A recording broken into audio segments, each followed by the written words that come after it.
stata una partita nella quale sapevamo insomma, il valore dell'avversario, nonostante le assenze, nonostante tutto, non mi sono mai appellato alle defezioni che possono capitare strada facendo. Oggi avevamo recuperato una partita difficile, una partita che poteva nella metà del primo tempo darci un verso diverso dopo l'inizio scoppiettante da parte del Geraci. Sapevamo che il Geraci era faceva questi inizi di partita molto arrembanti, molto tant'è che le partite con Castellaccio e l'Aspra le ha chiuse, le ha sbloccate, le ha chiuse nella prima mezz'ora di gara. Quindi dovevamo essere leggermente più attenti sia nel primo gol sia nel secondo. Forse c'è stata anche la bravura, la casualità del giocatore avversario che insomma si è inventato un gran gol. Rimane rammarico anche perché, ripeto, ormai eravamo lì. È una squadra del Geraci che ti mette in difficoltà sin dall'inizio se non la prendi con i giusti correttivi, con la giusta determinazione. Bisognava prenderli alti e uscivamo con un tempo in meno, quindi loro erano bravi, come dire, a trovare la giocata, l'imbucata, e lì siamo stati, poi abbiamo corretto, insomma siamo stati un pochettino più cattivi e più stretti nell'andare a prendere alti, quindi questo è stato insomma in certo senso la metà del primo tempo. La situazione ci ha fatto prendere campo, ci ha fatto salire, abbiamo avuto diverse occasioni.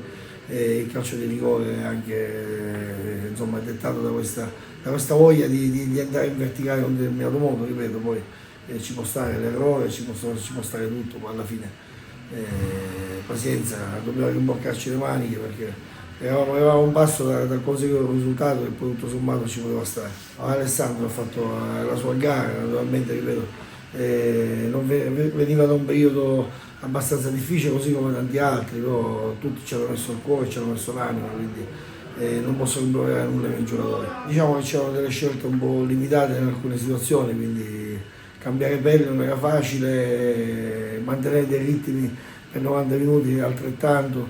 No, il ragazzino ha fatto una buona gara, mi ha imbattato bene, tutto sommato ha fatto il suo compito e di questo siamo contenti perché è un prodotto del nostro vivaio. Ogni partita ormai ha il valore, un peso specifico importante, determinante. E dobbiamo recuperare più giocatori possibili, quindi già la domenica rientra qualcuno dalla squalifica, infortuni e quant'altro, quindi speriamo di essere sempre più completi e sempre più competitivi, perché questo è un campionato dove non bisogna regalare niente a nessuno. Purtroppo, come ben detto, abbiamo subito il 2-1 alla fine.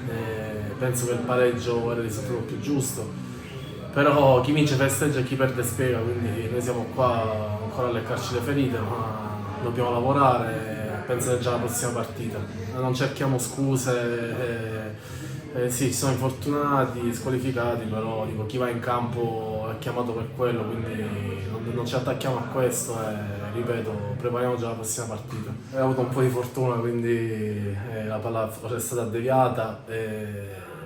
Peccato perché dico, il gol portava al pareggio ed era un punto prezioso. E invece abbiamo subito questo gol che ci ha tagliato le gambe. Niente, siamo qui a recriminare. Ancora c'era tanta partita da giocare, quindi potevamo fare ancora tanto, ma il rigore ci può stare di sbagliarlo. Serve niente, cattiveria, fare gol, sacrificio e voglia di vincere. Ce la metteremo tutta, quello è sicuro. L'Accademia secondo me si salverà, ci sarà da soffrire, ma la squadra, la società e il mister siamo tutti uniti, quindi penso che ci salveremo.